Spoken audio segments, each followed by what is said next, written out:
Hello student, स्वागत है आपका आईसीटी वर्चुअल क्लासेस में। मैं हूं कविता, आपकी साइंस टीचर। उम्मीद करती हूँ आप सभी अच्छे होंगे और स्वस्थ होंगे। तो क्लास प्रीवियस लेक्चर में आप बात कर रहे थे कंट्रोल एंड कोऑर्डिनेशन के बारे में, जिसमें आपने जाना कि किस प्रकार से यहाँ पर एक ह्यूमन बीइंग में कंट्रोल एंड कोऑर्डिनेशन होता है। नर्वस सिस्टम के बारे में आपने जाना, साथ ही आपने बात की है कुछ हार्मोन्स के बारे में। आज हम कुछ क्वेश्चन यहाँ पर डिस्कस करेंगे, जिसमें आप जानेंगे यहाँ पर कि आपने इस चैप्टर में कितना समझा है, कौन से जो टॉपिक हैं जो कि आपको फिर से रिवाइज करने की आवश्यकता यहाँ पर आती है। स्टार्ट करें।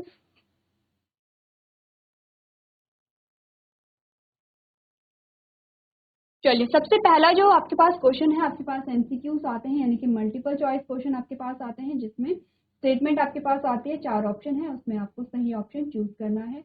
आपसे पूछा गया है which plant hormone promotes dormancy in seed and birds.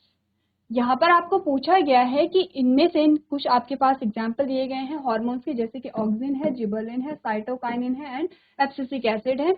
आपसे पूछा गया है कि इनमें से कौन से वो हार्मोन हैं जो कि डोर्मेंसी को प्रमोट करते हैं सीड और बर्ड्स में। आंसर ऑलरेडी आपके पास है, एब्सिसिक एसिड। ठीक है, इसके बारे में आपने बात की है, एब्सिसिक एसिड के बारे में आपने बात की है। नेक्स्ट क्वेश्चन अगर आप देखेंगे, आपके पास क्वेश्चन आया है रूट्स ऑफ प्लांट्स आर। आपको प्लांट की रूट्स के बारे में बोला गया है, क्या होती है, पॉजिटिवली जियोट्रॉपिक होती हैं, नेगेटिवली जियोट्रॉपिक होती हैं, पॉजिटिवली फोटोट्रॉपिक होती हैं, या नन ऑफ दिस। अब सबसे पहले तो आप बात कर लेंगे यहाँ पर जियोट्रॉपिज्म और फोटोट्रॉपिज्म, दो शब्द हमारे पास आए हैं, इसके बारे में पहले बात कर लेते हैं।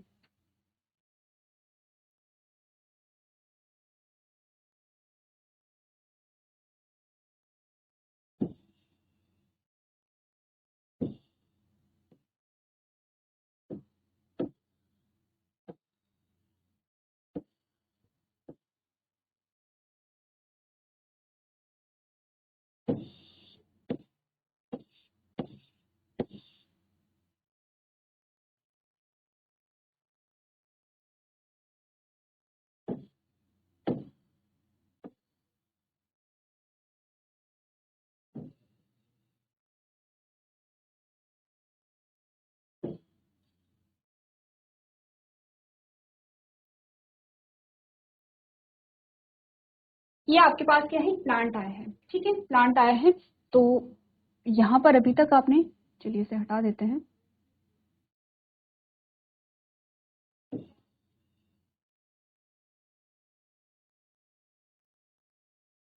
ये आपके पास आती है रूट। ठीक है, और ये आपके पास आता है शूट या स्टेम, आप कहिए। क्लियर है इतनी बात। यहाँ पर आपका सन आ जाता है, ये आपका क्या है, सन है।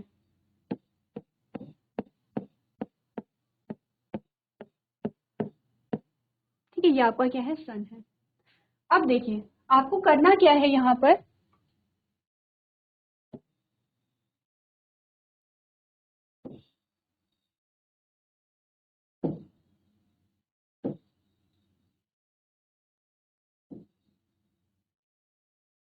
आपको करना क्या है यहाँ पर, आपको ये देखना है कि आपके शूट या आपके स्टेम और आपके रूट में जो गति हो रही है वो किस ओर हो रही है। सबसे पहले तो आप ये देखिए कि गति किस ओर हो रही है। ठीक है, अगर आप रूट को देखेंगे तो गति नीचे की ओर होती है। क्लियर है इतनी बात। ये आप समझते हैं कि जो रूट्स होंगे वो नीचे की ओर बढ़ेंगे, और अगर आप तने की बात करेंगे तो जो तना होता है उसमें गति ऊपर की ओर होती है। क्लियर है, ऊपर की ओर होती है। अब एक और चीज आप समझते हैं, आपने कहा कि जब आप बात करते हैं यहाँ पर किसकी, अर्थ की, और आप बात करते हैं ग्रेविटी की, तो ग्रेविटी में क्या होता है, आपने कहा जो ग्रेविटेशनल फोर्स होता है वो आपको नीचे की ओर क्या करता है, खींचता है। यही रीजन है कि आप कोई भी चीजें ऊपर फेंकते हैं तो नीचे आ जाती है। यही रीजन है कि आप बहुत देर तक क्या अगर खड़े रहेंगे तो आप थक जाते हैं, आपको नीचे बैठने का मन करेगा। अब यहाँ पर आपने बोला अगर कोई चीज नीचे की ओर जा रही है, इसका मतलब उसके लिए कौन रिस्पॉन्सिबल है, आपने कहा ग्रेविटी रिस्पॉन्सिबल है। क्लियर है। आपने कहा कि अगर यहाँ पर कोई चीज ऊपर की ओर बढ़ रही है, इसका मतलब क्या है, ग्रेविटी के अगेंस्ट में वहां पर क्या हो रही है, डेवलपमेंट की प्रोसेस हो रही है। ठीक है, इतनी बात आप समझते हैं कि रूट में किस डायरेक्शन में ग्रोथ हो रही है, और जो यहाँ पर आपका स्टेम आता है उसमें किस ओर ग्रोथ हो रही है। अब समझ लेते हैं दो शब्दों को, जियोट्रॉपिक और फोटोट्रॉपिक, या जियोट्रॉपिज्म और फोटोट्रॉपिज्म। तो सबसे पहले जियोट्रॉपिक को समझिए।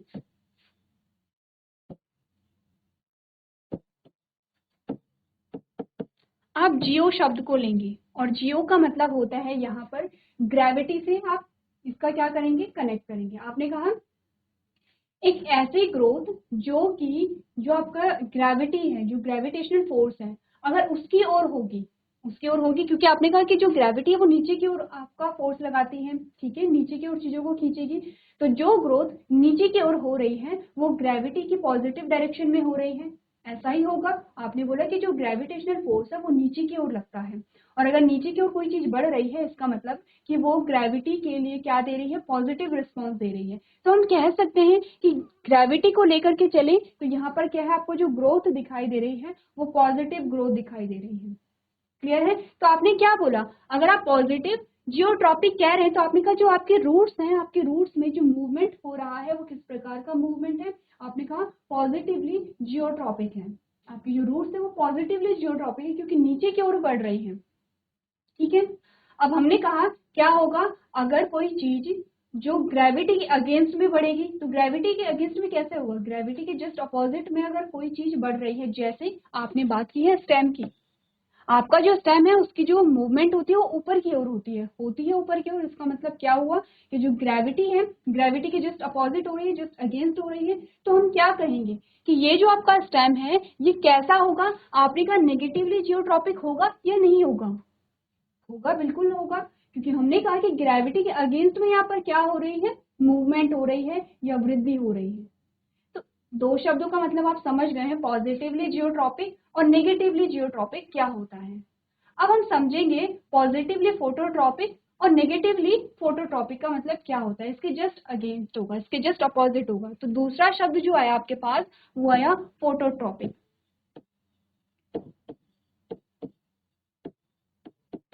फोटो का मतलब होता है लाइट से, और लाइट कौन सी लाइट, आपका सूर्य के प्रकाश से।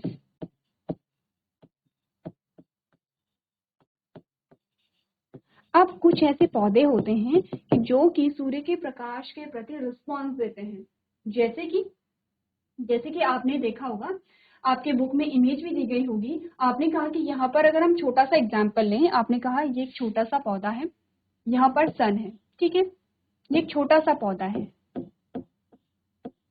तो इसकी जो ग्रोथ है ये इस प्रकार से ऐसे हुई, ठीक है। अब क्या हुआ, ये जो सन था जब ये इधर आ गया, इसकी डायरेक्शन चेंज हो गई। तो आपने देखा कि ये जो पौधा था इसकी डायरेक्शन फिर चेंज हो गई है। हुआ क्या, आप कहना क्या चाहते हैं, आपने कहा प्रकाश की दिशा में जब प्लांट की स्थिति या प्लांट की जो पोजीशन है जब प्रकाश की दिशा में परिवर्तित होती है, तो आपने कहा कि ये क्या है, फोटोपियोडिज्म है। आपने कहा क्या है, फोटोट्रॉपिक इफेक्ट आपको दिख रहा है क्योंकि सन यहाँ पे था, तो आपने देखा कि जो प्लांट है वो इस प्रकार झुका हुआ है। अब जब सन इधर चला गया तो आपने कहा प्लांट इधर की ओर झुकने लगा है। इसका मतलब क्या हुआ कि जो लाइट है, लाइट के रिस्पॉन्स में जो गति हो रही है, लाइट के रिस्पॉन्स में जो गति हो रही है वो आप क्या कहेंगे उसे, आपने कहा क्योंकि लाइट के पॉजिटिव वे में गति हो रही है, क्योंकि लाइट के रिस्पॉन्स में हो रही है, तो आपने कहा कि पॉजिटिवली यहाँ पर क्या हो रही है, गति हो रही है। किसकी पॉजिटिव हो रही है, आपने कहा लाइट के लिए पॉजिटिव गति यहाँ पर है। तो क्या कहेंगे इसे, पॉजिटिवली फोटोट्रॉपिक कहेंगे, पॉजिटिवली फोटोट्रॉपिक कहेंगे, क्योंकि पॉजिटिव का मतलब होता है कि उसी डायरेक्शन में, फोटो के डायरेक्शन में या लाइट के डायरेक्शन में अगर यहाँ पर वृद्धि हो रही है या मूवमेंट हो रहा है तो आपने बोला पॉजिटिवली फोटोट्रॉपिक इफेक्ट हमें देखने को मिला है। क्लियर है इतनी बात। अब हमने बोला ठीक है पॉजिटिव फोटोट्रॉपिक मिल गया, तो नेगेटिव फोटोट्रॉपिक क्या होगा, आपने कहा रूट्स क्या है आपकी, नेगेटिव फोटोट्रॉपिक है। क्यों है, क्योंकि सन के जस्ट अपोजिट में क्या हो रही है, यहाँ पे वृद्धि हो रही है। तो अगर हम दोनों शब्दों को देखें, अगर आप इन सारी चीजों को आप हटा करके दो शब्दों को देखेंगे, जियोट्रॉपिक और फोटोट्रॉपिक दोनों एक दूसरे के जस्ट अपोजिट हैं। यहाँ पर क्या है, आपको समझने की आवश्यकता है, कंफ्यूज नहीं करेंगे चीजों में, ठीक है।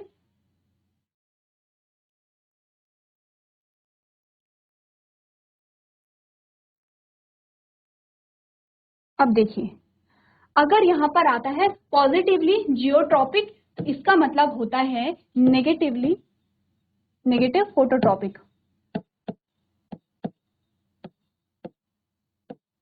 ठीक है। अगर यहाँ पे पॉजिटिव जियोट्रॉपिक है इसका मतलब यहाँ पे नेगेटिव फोटोट्रॉपिक है। अगर यहाँ पर नेगेटिव फोटोट्रॉपिक है तो आपने कहा अगर यहाँ पे नेगेटिवली जियोट्रॉपिक है तो आपने कहा पॉजिटिवली फोटोट्रॉपिक होगा। अगर यहाँ पर पॉजिटिव फोटोट्रॉपिक है तो आपने कहा यहाँ पर नेगेटिव जियोट्रॉपिक होगा। और अगर नेगेटिव यहाँ पर फोटोट्रॉपिक है तो आपने कहा पॉजिटिव जियोट्रॉपिक होगा। समझे इस बात को? सिंपल सी बात है। हमने सिर्फ ये कहा कि ये है आपका तना, ये आपकी रूट्स हैं, ठीक है। दो चीजें समझिए। अब इसकी डायरेक्शन ये है और इसकी डायरेक्शन ये है। ये पॉजिटिव फोटोट्रॉपिक, इसे आप पॉजिटिव जियोट्रॉपिक कहिए या इसे आप नेगेटिव फोटोट्रॉपिक कहिए, एक ही बात होगी। या इसे आप पॉजिटिव फोटोट्रॉपिक कहिए या नेगेटिव जियोट्रॉपिक कहिए, सेम बात है। क्लियर है इतना? दोनों चीजों में क्या डिफरेंस है? अब आपसे क्वेश्चन क्या पूछा है, अब आप अपना आंसर यहाँ पर सॉल्व कर सकते हैं। आपसे पूछा गया है रूट्स ऑफ प्लांट्स आर, जो प्लांट्स की जड़ें होती हैं वो कैसी होती हैं? आपने कहा पॉजिटिवली जियोट्रॉपिक होती हैं, नेगेटिवली जियोट्रॉपिक होती हैं, पॉजिटिवली फोटोट्रॉपिक होती हैं। आपका आंसर क्या आना चाहिए? पॉजिटिवली जियोट्रॉपिक होती हैं, क्योंकि पॉजिटिवली जियोट्रॉपिक होती हैं तो आपने कहा पॉजिटिवली फोटोट्रॉपिक तो हो ही नहीं सकती हैं। क्लियर है? आंसर क्या है आपका? ऑप्शन नंबर ए आपका सही आंसर आया यहाँ पर। चलिए एक बार अपने क्वेश्चन को पढ़ लीजिए और अपने आंसर्स को देख लीजिए। चलिए तो अगला प्रश्न देखते हैं यहाँ पर जो आपके पास आया है।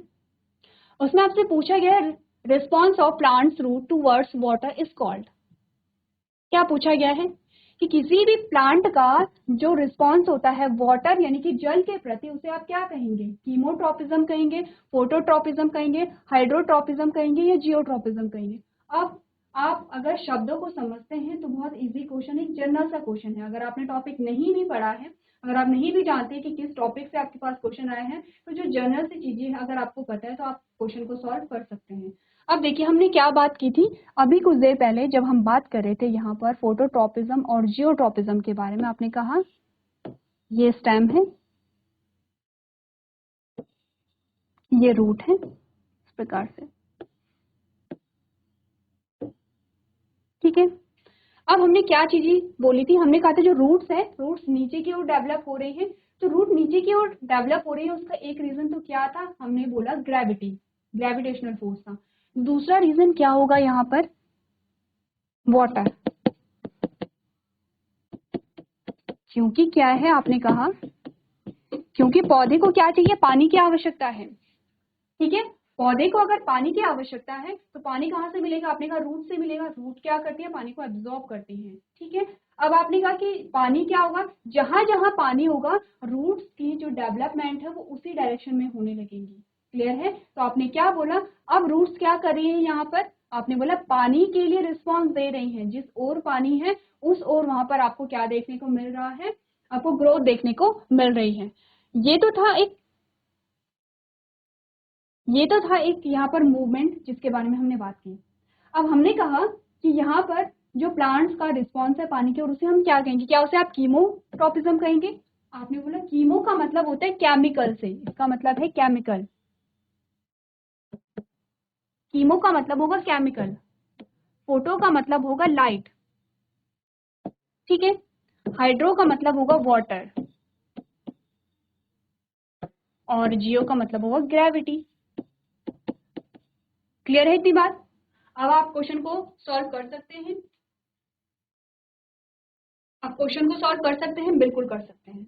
आपने बोला यहाँ पर आप उसी ऑप्शन को चूज करेंगे जो वाटर से रिलेटेड होगा, और वाटर से रिलेटेड आपका कौन सा है? आपने कहा हाइड्रोट्रोपिज्म। क्या कहेंगे उसे? हाइड्रोट्रोपिज्म कहेंगे। क्लियर है इतनी बात? केमिकल की बात नहीं हुई है, लाइट की बात नहीं हुई है, ग्रेविटी की बात हमने नहीं की है। क्लियर है अपना आंसर?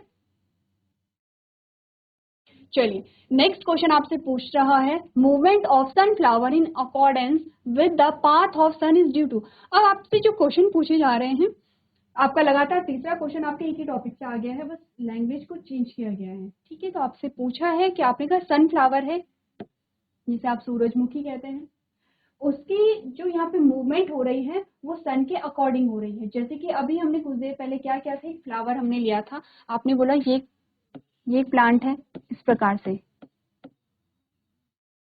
क्योंकि यहाँ पर सन है, इस इसलिए इसकी डायरेक्शन यहाँ पर है। अब आपने कहा जब सन यहाँ पर चला गया, जब सन यहाँ पर चला गया तो इसकी जो गति है, इसकी जो पोजीशन है वो इस प्रकार से चेंज हो गई। ठीक है, सेम यही क्वेश्चन आपसे पूछा गया है। अब आपने बोला movement of sunflower in accordance with the path of sun is due to. आपने कहा कि सन के अकॉर्डिंग ही जो यहाँ पर सन फ्लावर है उसका पाथ चेंज हो रहा है या फिर उसकी पोजीशन चेंज हो रही है, किसकी वजह से चेंज हो रही है? आंसर आपके पास जो ऑप्शन में है वो है कीमोट्रोपिज्म की वजह से, जियोट्रोपिज्म की वजह से, फोटोट्रोपिज्म की वजह से या हाइड्रोट्रोपिज्म की वजह से। तो एक बार आप क्या करेंगे, अपने ऑप्शन को पढ़िए और अपने आंसर को चूज कीजिए। इजी है क्वेश्चन, सेम ही क्वेश्चन आपके पास है क्योंकि हमने ये चीजें डिस्कस की थी। आपने बात की थी यहाँ पर फोटोट्रोपिज्म की और जियोट्रोपिज्म की, दोनों चीजों के बारे में हमने बात की थी। आपने बोला यहाँ पर जो ऑप्शन, या तो आपको, हम हमेशा ही बात करते हैं अगर आपके पास क्वेश्चन आते हैं, या तो आपको आपका आंसर पता हो, अगर आंसर नहीं पता है तो आपको एटलीस्ट वो ऑप्शन पता हो जो इसके आंसर नहीं है। हमने कहा जियोट्रोपिज्म तो इसका आंसर नहीं होगा क्योंकि ग्रेविटी से रिलेटेड नहीं है। आपने बोला हाइड्रोट्रोपिज्म भी नहीं है क्योंकि यहाँ पे पानी से रिलेटेड नहीं है। आपने कहा क्योंकि यहाँ पर सन की बात हुई है और सन का मतलब है लाइट, किसकी बात होगी यहाँ पे? फोटोट्रोपिज्म की। क्लियर है अपना आंसर? आपका ऑप्शन नंबर सी बिल्कुल सही आंसर यहाँ पर होगा। चलिए नेक्स्ट जो आपके पास क्वेश्चन आया है उसमें आपसे पूछा गया है which plant hormone promote cell division. आपको बोला गया है जो कोशिका विभाजन है, कोशिका विभाजन को कौन प्रमोट करता है? अब कोशिका विभाजन हमने क्या बात की थी? हमने कहा था कि जब भी यहाँ पर ग्रोथ की बात आती है, वृद्धि की बात आती है, तो यहाँ पर क्या होता है? कोशिकाओं में विभाजन होता है। कुछ सेल्स होती हैं जिसे आप क्या कहते हैं? विभाजोतक ऊतक कहते हैं, जिसे आप क्या कहते हैं? मेरिस्टेमेटिक टिश्यू कहते हैं, मेरिस्टेमेटिक टिश्यू कहते हैं। जो आपने कहा एपिकल मेरिस्टेम होता है, लेटरल मेरिस्टेम होता है और इंटरकैलरी मेरिस्टेम होता है। ये तीनों क्या करेंगे? इनमें विभाजन की प्रक्रिया होती है। अब विभाजन से क्या समझे? सिंपल सा, आपने कहा एक सेल से 2 सेल बनी, फिर 2 सेल से 4 सेल बनी, फिर 4 सेल से आपकी 8 सेल बनी। और ये जो डिवीजन है ये आगे बढ़ता ही चला जा रहा है। ठीक है, ये जो डिवीजन है ये आगे बढ़ता ही चला जा रहा है। तो यहाँ पर आपने कहा क्योंकि इस प्रकार के प्रोसेस के लिए क्या होते हैं? यहाँ पर हार्मोन रिस्पॉन्सिबल होते हैं। किस प्रकार का हार्मोन यहाँ पर रिस्पॉन्सिबल होंगे? आपने प्लांट हार्मोन के बारे में पढ़े थे। चारों ही आपके क्या आते हैं? प्लांट हार्मोन आते हैं। सबसे पहले तो आपने ये देखा कि चारों ही आपके क्या है? प्लांट हार्मोन है। ठीक है, अब ऑप्शन को पढ़ लीजिए, कौन कौन से ऑप्शन आपके पास आए हैं। सबसे पहला आया है ऑक्सिन, सेकंड आया है जिबरलिन, तीसरा आया है साइटोकाइनिन और लास्ट हमारे पास आता है एब्सिसिक एसिड। तो आपने कहा एब्सिसिक एसिड में तो आपने कहा कि ये डोमेंसी के लिए रिस्पॉन्सिबल होता है, सीड और बर्ड में डोमेंसी के लिए उत्तरदायी होता है। ऑक्सिन की जब आप बात करेंगे आप वृद्धि की ही बात करेंगे, जिबरलिन भी आप यहाँ पे वृद्धि की बात करेंगे या फिर फल के पकने के लिए रिस्पॉन्सिबल होता है। ऑप्शन आपका क्या है? साइटोकाइनिन। जो साइटोकाइनिन है वो कोशिका विभाजन के लिए क्या होता है? रिस्पॉन्सिबल होता है। क्लियर है इतनी बात? तो चलिए एक बार अपने आंसर को चूज कर लीजिए। चलिए तो अगला प्रश्न देख लेते हैं। नेक्स्ट जो आपके पास क्वेश्चन आया है उसमें आपसे पूछा गया है the main function of abscisic acid. Simple सा क्वेश्चन आपके पास आया है, एब्सिसिक एसिड का आपको फंक्शन बताना है। ऑप्शन देख लेते हैं। टू प्रमोट सेल डिवीजन नहीं, क्योंकि अभी हमने सेल डिवीजन के लिए किसकी बात की थी? साइटोकाइनिन की बात की थी। तो इनिबिट ग्रोथ निकाल नहीं। To promote growth of stem, जो आपकी स्टेम है स्टेम की ग्रोथ को क्या करना? प्रमोट करना। या to increase the length of cell, increase the length of cell. अब देखिए ध्यान से पढ़िए, आपको बात करनी है किसके बारे में? एब्सिसिक एसिड के बारे में। आपने कहा सेल डिवीजन को प्रमोट करेगा या फिर ग्रोथ को इनिबिट करेगा या फिर स्टेम की ग्रोथ को प्रमोट करेगा या फिर सेल की लेंथ को क्या करेगा? इंक्रीज करेगा। अब इंक्रीज, प्रमोट और प्रमोट आपके पास 3 शब्द आए हैं। अब आपको क्या करना है? इस क्वेश्चन का आंसर एक बार आप खुद चूज कर लीजिए क्योंकि आप ये क्वेश्चन सॉल्व कर चुके हैं। अभी सिर्फ इसकी लैंग्वेज चेंज की गई है, इसके ऑप्शन को थोड़ा सा चेंज किया गया है। अब आप देखिए, आपने कहा आपके पास 4 शब्द आए हैं। प्रमोट कर रहा है, ठीक है, प्रमोट या तो प्रमोट करेगा या इनिबिट करेगा या इंक्रीज करेगा। चारों में से देखिए आपका जो सही ऑप्शन है वो कौन सा सही ऑप्शन आता है। तो देखिए हमने क्या बात की थी? आपने डोमेंसी की जब बात की थी तो जहां पे डोमेंसी शब्द आया आपने कहा प्रमोट तो नहीं करेगा, इंक्रीज भी नहीं करेगा। तो ऑप्शन क्या बचा आपके पास? आपने कहा ग्रोथ को क्या करता है? इनहिबिट करता है। क्लियर है इतनी बात?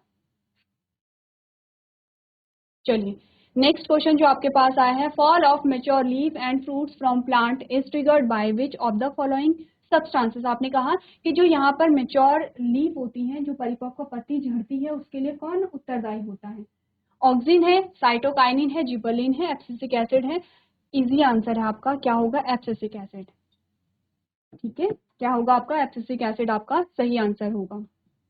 चलिए अगला जो प्रश्न आपके पास आता है उसमें आपसे पूछा गया है, any change in the environment to which an organism response is called.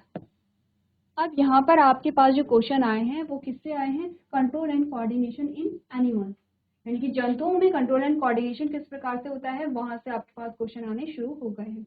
आपसे पूछा गया है कि आपके बाहरी वातावरण में या आपके इन्वायरमेंट में कोई भी चेंज आया, कोई भी परिवर्तन आया, और उस परिवर्तन के प्रति क्या हुआ? किसी ऑर्गेनिज्म ने रिस्पॉन्स दिया, तो उस परिवर्तन को आप क्या कहेंगे? यही क्वेश्चन है, any change in the environment to which an organism respond is called. क्या कहेंगे उस परिवर्तन को? आपने कहा क्या उसे स्टिमुलस कहेंगे, या उसे कोऑर्डिनेशन कहेंगे, या उसे रिस्पॉन्स कहेंगे, या उसे हार्मोन कहेंगे?